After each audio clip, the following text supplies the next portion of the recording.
అందరికీ నమస్కారం.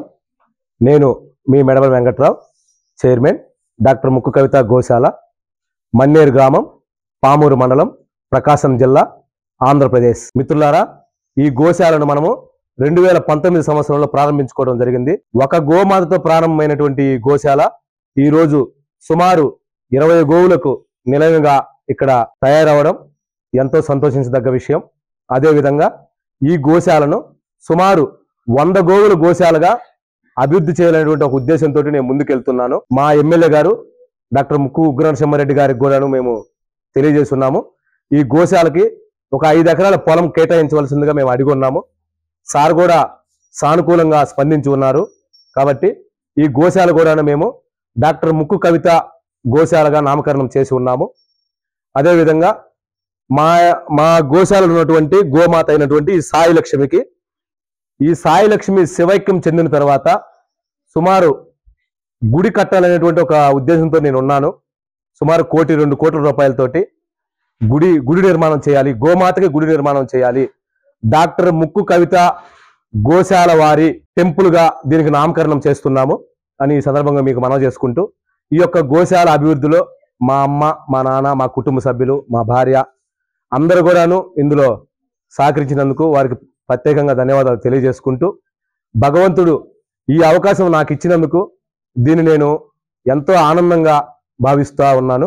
అదేవిధంగా 100 గోవుల గోశాలగా డాక్టర్ ముక్కు కవిత గారి గోశాల 100 గోవుల గోశాలగా అభివృద్ధి చేయటమే నా ముందున్నటువంటి కర్తవ్యంగా మీ అందరికి కూడా తెలియజేసుకుంటూ, ప్రతి ఒక్కరు కూడాను ఈ గోశాల అభివృద్ధిలో భాగస్వాములై ఈ గోశాల అభివృద్ధికి మీరందరూ కూడా తోడ్పడతారని ఈ సందర్భంగా నేను తెలియజేసుకుంటూ, ఈరోజు కనిగిరి నియోజకవర్గ శాసనసభ్యులు ఉగ్రన్న జన్మదినం సందర్భంగా నేను ఈ గోశాలను మేడం గారి పేరు మీదే ఏర్పాటు చేయడం జరిగింది. ఉగ్రన్న గారి సతీమణి డాక్టర్ ముక్కు కవిత గారి గోశాలగా నామకరణం చేయడం అనేది జరిగినది. ఈ రోజు ఉగ్రన్న జన్మదినం సందర్భంగా ఈ గోశాల వార్షికోత్సవం జరుపుకుంటున్నాము. 2019లో ప్రారంభమైనటువంటి ఈ గోశాల ఈ రోజుకి 6 సంవత్సరాలు అవుతుంది. ఈ 6 సంవత్సరాల నుంచి కూడాను ఒక గోమాతతో ప్రారంభమైనటువంటి గోశాల సుమారు 20 గోవులతో ఈ రోజు గోశాల వృద్ధి చెందడం చాలా సంతోషంగా ఉందని తెలియజేసుకున్నాను. 2019 సంవత్సరంలో ఉగ్రన్న ఈ గోమాతని ఉగ్రన్న సొంత నిధులతోటి నాకు తీసేయటం జరిగింది. ఈ ఒక్క గోమాతతో స్టార్ట్ అయినటువంటి ఈ గోశాల ఈరోజు 20 గోవులకు నిలయం అవడం చాలా సంతోషంగా ఉంది. ఉగ్ర నరసింహారెడ్డి గారు వారి కుటుంబం వెళ్ళవెళ్ళ సంతోషంగా ఉండాలని, ఆయురారోగ్యాలతో బాగుండాలని జన్మదిన శుభాకాంక్షలు తెలియజేస్తున్నాను ఉగ్రన్నకి. ఈ తోటలో ఉన్నటువంటి గడ్డి మొత్తం కూడా సుమారు 5 ఎకరాలలో మన డాక్టర్ ముక్కు కవిత గారి గోశాలకు పశుగ్రాసం సంబంధించినటువంటి గడ్డి, ఇది మొత్తం కూడాను పచ్చగడ్డి. సుమారు 6 సంవత్సరాల నుంచి ఈ గోశాలను మనం నడుపుతున్నాము. ఈ గడ్డి మొత్తం కూడా మన సొంత పొలము, మన పొలంలో గడ్డే మన గోశాల కూడా ఉపయోగిస్తున్నాము. ఎటువంటి ఎరువులు అవి ఏమి వాడకుండా మన గోమాతల ద్వారా వచ్చినటువంటి ఎరువులు మాత్రమే దీనికి వాడేదానికి మనం ప్రయత్నం చేస్తున్నాము. ఈ యొక్క 5 ఎకరాలలో ఈ గడ్డి, నెక్స్ట్ అక్కడ వరి కూడా ఉంది, వరి తిండి గింజలకు పోను, మిగతా గడ్డి కూడా ఎండు గడ్డి కూడా మన పశువుల మేతగానే ఉపయోగిస్తున్నాం.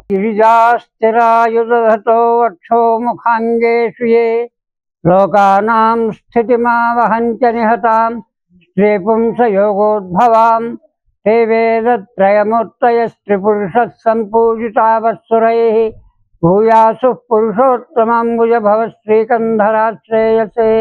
హైందవ మతానికి మూల పురుషం అయినటువంటి గోమాత. గోమాత అనేది మాత అనే అర్థంలోనే ఇమిడి ఉన్నది గోవు యొక్క ప్రాముఖ్యత. అటువంటి ప్రాముఖ్యతను హైందవులు అనేక చోట్ల వివిధమైనటువంటి మహర్షులు, తపస్యాలు, తర్వాత గ్రామీణులు ఆదర్శంగా తీసుకొని అనేక చోట్ల గోశాలలు ఏర్పాటు చేస్తున్నారు. శాల అనగా ఒక నెలవు, అంటే గోవులకు నెలవు.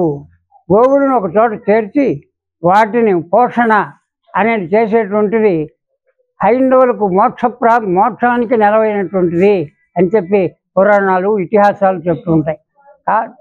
అదే అవకాశంగా తీసుకొని వయస్సులో చిన్నవాడైన వెంకట్రావు గారు కృషితో, అవిరళమైన కృషి చేసి ఈ గోశాలను నిర్మించి ఆదర్శప్రాయంగా నిలిచినాడు ఈ ప్రాంతానికి.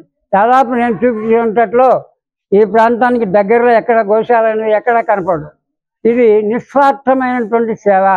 అయితే మోక్షప్రాప్తగానికి ఇది మార్గమైనటువంటిది అని చెప్పి మహర్షులు చెప్తారు. కాబట్టి గోశాల ఎంతో ప్రాముఖ్యమైనదిగా హైందవులు అందరూ భావిస్తారు. అందరి చేత కొనియాడబడుతున్నాడు. శుభం భూయాత్. దండాలు దండాలు దండాలు యమ్మ గోమాత, మా అండా దండ నీవేనమ్మ గోమాత. దండాలు దండాలు దండాలు యమ్మ గోమాత, మా అండా దండ నీవేనమ్మ గోమాత. కుడితే తాగినట్టి మేలికే మా కడవ నిండా పాలు పోసినావు. పిడికేడంతా గడ్డి పరకకే నీవు గడప గడప పాడి నింపినావు. ఇంధనాల పొందు లేకుండా కాడెద్దులనే మాకిచ్చావు. ఎండకెండినావు, వాన నానినావు, ఎకరాలకెకరాలు మన్ను దున్నినావు.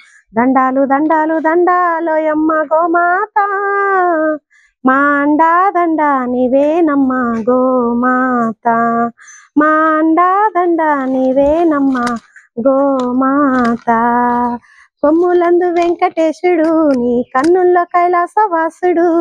వెన్నపోస బ్రహ్మదేవుడు, నీ పొదుగులోన పరమాత్ముడు. అష్టలక్ష్ములు ముక్కోటి దేవుళ్ళు ఓయమ్మ నీలోనే ఉన్నారు.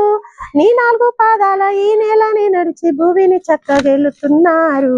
దండాలు దండాలు దండాలు యమ్మ గోమాత, మా అండా దండ నీవేనమ్మ గోమాత.